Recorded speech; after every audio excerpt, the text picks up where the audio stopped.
Bishop? Like, what, like one name? Like Drake? That's kind of sick. What up, Reddit? So, Tales of the Teenage Mutant Ninja Turtles is finally out on Paramount Plus, which is a net win for the 12 Paramount Plus subscribers in existence. The series is a continuation / sequel, sort of, but not really, to 2023's Mutant Mayhem, which came out almost a year ago. Wait, is that correct? Oh, it was exactly a year ago. God, time flies so fast. Also, TMNT as a franchise is 40 years old now. I'm in my mid-20s, so I've technically been alive for half of this franchise's existence. Anyway, Mutant Mayhem was a movie I reviewed last year, and back then, I said it was pretty good, which is an opinion I still stand by to this day. But over time, I've also come around to acknowledging its shortcomings. Its flaws weren't deal breakers to me then, and even now, but I still think if they were addressed, the movie could have been elevated to a slightly higher level. I'm not going to get into those flaws here, because I think it would be neat to have a little comparison to how I think this show addresses some of these problems. And these problems are like 2 or 3 things, so it's not a whole lot. In my original review, I gave a lot of praise towards the characterization of the Turtles. And while I still agree that I overall like their personalities, I do think they could have done a better job at really highlighting some of them. I'm mostly referring to Donnie and Mikey. The traditional TMNT personality traits are there, but they're very latent and not super obvious. Funny how this is the second TMNT iteration where one of the main complaints is that the Turtles aren't super distinct enough in terms of personality,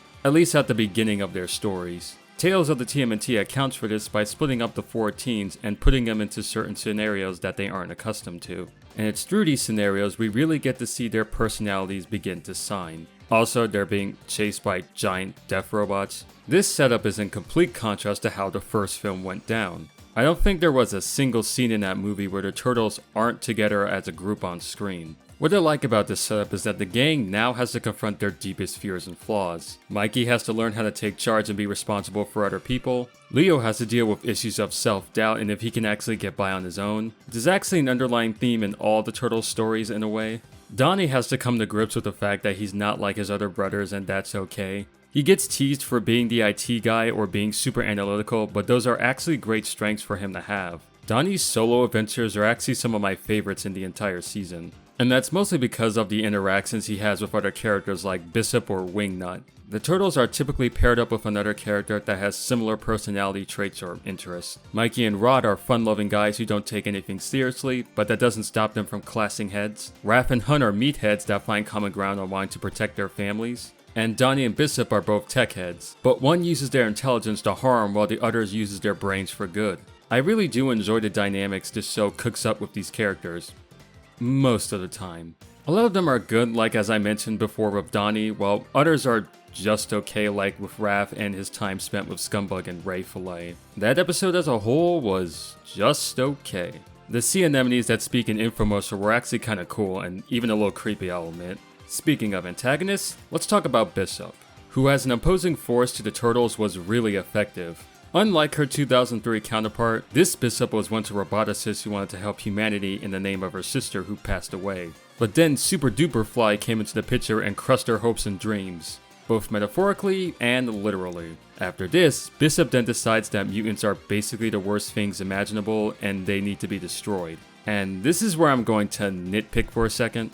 I always thought Bishop's turn from being a scientist to a genocidal maniac who wants to kill all mutants was a bit of a reach, especially since her personality shifts pretty hard after she has her mutant epiphany. Like it feels like we're missing one extra step into the descent into madness. If I was writing this, I would have had her slowly descend into darkness over time. Like in the beginning, instead of wanting to kill mutants, she wants to demutate them. Kind of like what those TCRI agents wanted to do with Superfly in the beginning of the first movie. But over the course of the Mechazoid arc, she slowly gets more and more paranoid and desperate. And then she eventually hits her breaking point and decides to go the nuclear option. I just think that would be a bit more believable. But despite those nitpicks, I really liked Bishop in this. She may be old, but she's one tough grandma, and she succeeds in having that commanding presence. There are actually a lot of 2003 callbacks in this show. Hun and the Purple Dragons, the Mechazoids from Fast Forward, even the Earth Protection Force gets a surprise appearance here. which makes sense since one of the main executive producers of the show is Christopher Yost, who actually wrote on a couple of 2003 TMNT episodes. And one of the other executive producers, Alan Wan, worked on TMNT 2012 and Rise of the TMNT. It's nice to see some TMNT alumni working on this show. It's almost as nice as the presentation. Actually, nice is too lukewarm of a term. This show looks f***ing incredible. It's amazing how much of the original movie style they were able to translate into 2D, because the original film, in my opinion, is one of the best looking animated movies of all time. If we're talking about CG movies specifically. Pretty much all of the familiar details are here. The scribbles representing light waves, the way the smoke and fire are animated, and even how the shading originally worked, it's all replicated here. They even tweaked the character designs a bit. These turtles have never looked better. Raph looks freaking awesome in this show. His design just really pops out to me here. It's probably the proportions, but where this show goes visually from 100 to 1000 is in the action sequences. These are some crisp ass fight scenes. You know it's getting real when they bust out the 3D environments. The 3D in this show blends so well with the 2D, it's insane. And if you thought the fights in the show couldn't get any better, the final fight with Goldfin in the season finale happens, just look at this. Apparently one of the best storyboard artists on Rise did the boards for this episode, and it definitely shows. Titmouse really did a fantastic job on this series. It's up there with Motor City and Ballnasters 9000 as one of the best looking shows they ever made. Even the background score for this show is really good. Like, I hope they release the OST for this show levels of good. The music that plays whenever the Mechazoids appear goes so hard. Same for the music that plays whenever Bishop is on screen. One of the tracks in this show literally sounds like Dream On by Aerosmith. I don't know if that was intentional or not. The music in this show is very much inspired by Trent Reznor and Atticus Ross's score from the first movie, but it also goes off in its own direction, which I really appreciate. Alright, so that's all the good stuff. Now time to talk about the weirder aspects of this show, like with Splinter. In my Mutant Mayhem review, I said Splinter played his role well in the movie, but I never really talked about his backstory or how he compares to previous Splinters in the series. So I think it's time to talk about this Splinter because he's kind of lame. Now I don't hate him, not at all, but compared to the previous Rat Masters we had, he's definitely near the bottom tier. It's bizarre how they gave him the same backstory of the 2014 Michael Bay Splinter, both down to the point of them having no relation to Hamato Yoshi and learning martial arts through the most stupidest means. Though to be fair, I think learning martial arts from a book you found in the Storm Drain is much stupider than watching Jackie Chan and Bruce Lee movies. And to give credit where credit is due, I do like how the Splinter loves his kids. So when it came to this show, I thought they were going to add a few things to make Splinter more interesting. In the first episode, he speaks Vermin because he wants to impress Scumbug.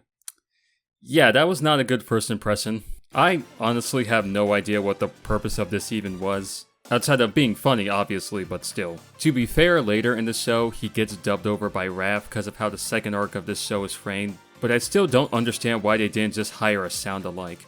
Apparently they wanted Jackie Chan to come back, but schedule conflicts, I think. Love Jackie Chan. I'm a big fan of Jackie Chan, but because of the time difference and just schedules, we weren't able to get Jackie Chan for this part of the series. He wasn't able to lend his time, but we love him. What's weird is that Genghis Frog is voiced by a completely different actor in this. For context, Hannibal Buress played him in the movie where he had a grand total of like 4 lines. Hey, at least here he says like 15 or so lines, so that's an improvement. If they can replace Hannibal Buress with a sound-alike, then why not Jackie Chan? Oh, here's another funny detail I remembered. In the beginning of the show, Leo states that Bebop and Rocksteady are just gone and doing their own thing, and they actually get mentioned a couple of times in the show. Meanwhile, Mondo Gecko doesn't even get a single mention, like they just wiped him from existence. I honestly would have preferred him hanging out with Mikey more than Genghis Frog. At least they had chemistry in the first movie. Oh wait, he's voiced by Paul Rudd. He's too expensive. Then hire a sound-alike. Speaking of voice acting, am I the only one who realized that Donnie's voice actor, Micah Abbey, has 2 different voices for him? Like in the show, he sounds like what you expect him to sound like. But then when it comes to the episode recaps, it sounds like he hit puberty. That is cool! On Tales of the Teenage Mutant Ninja Turtles. Yeah, I did get excited about the Mechazoids, so what? If they were trying to wipe us out, they'd be amazing. I can't be the only person who noticed this. And lastly, I want to talk about the structure of the series. The show is 12 episodes long, but it's separated into 2 distinct arcs, as I like to call it. The Mechazoid arc, which lasts 6 episodes and is what most of the marketing has shown off, and what I'm going to call the East River 3 arc, which takes place over the last batch of episodes. These episodes introduce us to a brand new set of villains known as the East River 3, and they're okay villains.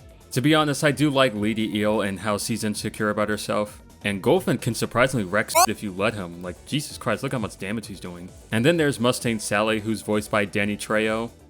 And that's all what I remember about him. These aren't bad villains, they just didn't leave much of an impression on me. Which is kind of how I feel about this arc overall, with the exception of the last episode. That one was like a lost Rise of the TMNT episode. I just overall found the Mechazoid episodes more engaging to me personally. I don't think this show has a bad episode per se, more so episodes that don't really hook me as much as others do. To make a long story short, I like Tales of the TMNT. I like it quite a bit. I don't think it's anywhere near, honestly, all of the animated shows. And I say that because while those shows had the task of establishing their own continuity and world building from the jump, this one is continuing the world building from a previous film. So it's not really its own thing if you get what I'm saying. I'm judging this more as a follow-up to Mutant Mayhem rather than it being its own thing. And as a continuation / expansion of the Mutant Mayhem universe, I think they did a pretty good job here. But that being said, if you aren't a huge fan of Mutant Mayhem or you're just apathetic to this new version of the Turtles, then this show probably isn't going to do much for you. As this show is basically that movie's vibe stretched out to 4.5 hours. But since I liked Mutant Mayhem, I mostly enjoyed those 4.5 hours. Now, does this show make getting Paramount Plus worth it? No. Unless you want to use a free trial or you know someone who already has it, Paramount Plus is just not a worthwhile streaming service.